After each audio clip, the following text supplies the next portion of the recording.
Collectorate కాడ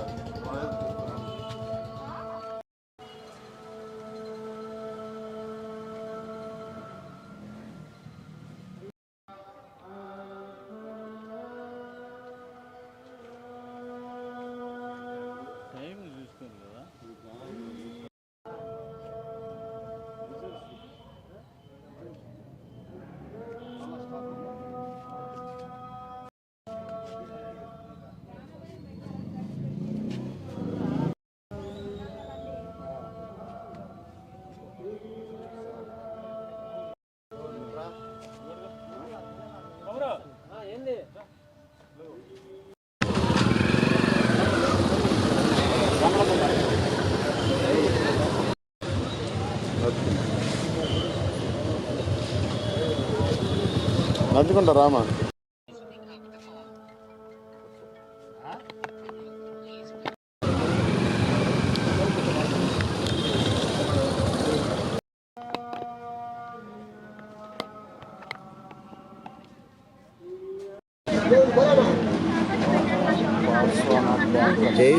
పేరు కూడా ఎట్లా పెట్టారు? వెస్ట్ గోదావరి.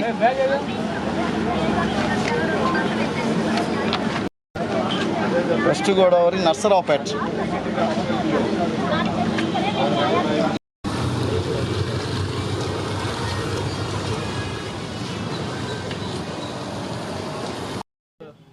నా పేరు సిరిగినీడి ఉషారాణి.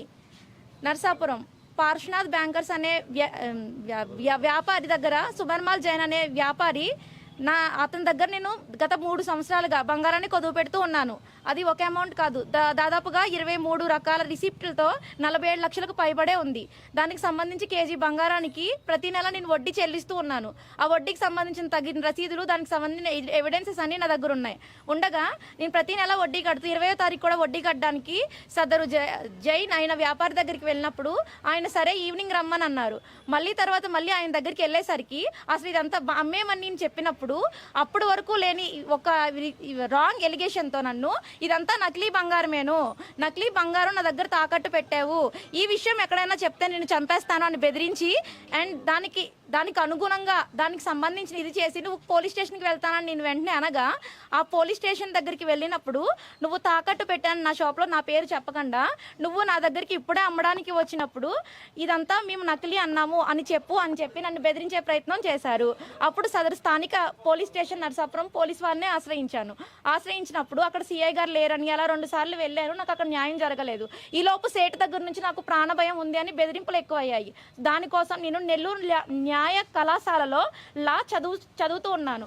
దానికోసం ఇక్కడే నేను న్యాయాన్ని తేల్చుకుందామని ఇక్కడికి వచ్చి సదరు నెల్లూరులో కంప్లైంట్ ఫైల్ చేశాను. దానికి అనుగుణంగా కేసు జరుగుతూ ఉంది. కానీ తప్పుడు ఆరోపణలతో నేను కిలాడీ లేడీని అంటూ నన్ను మీడియాలో కించపరిచి చాలా అసభ్యకరమైన పదజాలంతో నన్ను మానసికంగా కృంగుబాటుకి గురి చేసి నన్ను ఫాల్స్ ఎలిగేషన్తో ఎలాగైనా సరే వాళ్ళ తప్పుడు ప్రచారాన్ని నిజం చేయాలని పలుకుబడి మరియు డబ్బు దుర్వినియోగంతో నా మీద రాంగ్ ఎలిగేషన్స్తో చేస్తున్నారు. దీన్ని నేను పూర్తిగా ఖండిస్తున్నాను.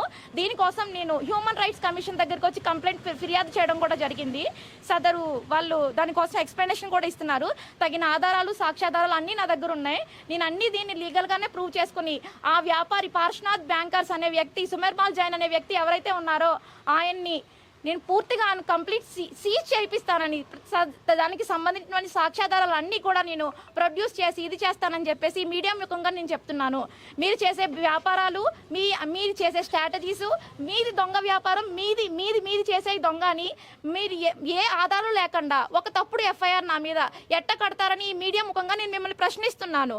మీకు ఏదైనా సరే ఒక ఎఫ్ఐఆర్ కట్టినప్పుడు దాని మీద ఆరోపణలు వచ్చినప్పుడు కంప్లైంట్ పోలీస్ స్టేషన్లో ఇచ్చినప్పుడైనా సరే మీరు క్వశ్చన్ చేయాలి. అవతల పక్క ఉన్న పార్టీకి కూడా ఫోన్ చేసి ఏంటి మీ మీద కంప్లైంట్ వచ్చింది అనే ఒక ఫోన్ రావాలి. అటువంటి కాల్స్ కూడా నాకేమీ రాకుండా నా మీద తప్పుడు కేసులు కట్టి నన్ను బెదిరించి నువ్వు ఏదైతే చేస్తున్నావో దాన్ని అర్జెంటుగా ఆపకపోతే నిన్ను చంపేస్తాం, నీ ఫ్యామిలీని చంపేస్తామనే ఈ రకంగా నన్ను బెదిరిస్తూ నన్ను మానసికంగా కృంగుబాటు చేసేసి ఈ విధంగా చేస్తున్నటువంటి సదరు పార్శ్వనాథ్ బ్యాంకర్స్ యజమాని సుబర్మాల్ జైన్ను అండ్ తనకు ఎవరైతే సపోర్ట్గా ఉన్నారో వాళ్ళందరినీ కూడా బయటికి లాగి నాకు తగు న్యాయం చేయవలసిందిగా నేను అందరినీ కోరుకుంటున్నాను.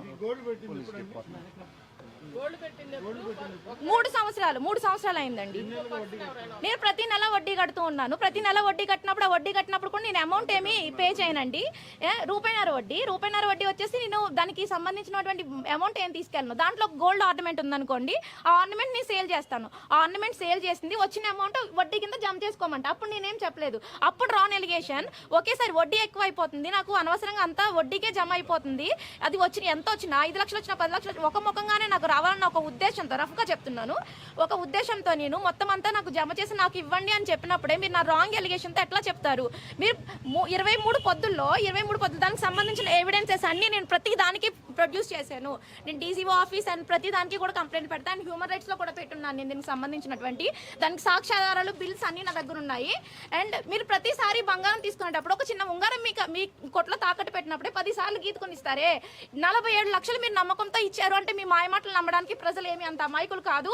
ఖచ్చితంగా నాకు న్యాయం చేస్తారన్న ధైర్యంతోనే నేను పోరాడుతున్నాను. మీ బెదిరింపులకి నేనేం బెదిరిపడను.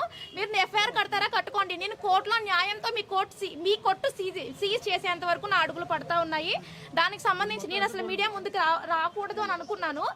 కాకపోతే మీరు చేసే తప్పుడు ప్రచారాల వల్ల దానివల్ల నాకు మానసికంగా కృంగుబాటుకి గురయ్యి నేను చేసే పనిలో నేను కొంచెం ప్రశాంతతని మిస్ అవుతున్నాను, మానసికంగా కుంగిపోతున్నాను. సో దానికోసం పెద్దల సమక్షంలో మొత్తం ఏదైతే నేను కంప్లైంట్ చేసిన దాని సమక్షంలో తీసుకుని మీడియా ముందుకు వస్తున్నాను సార్.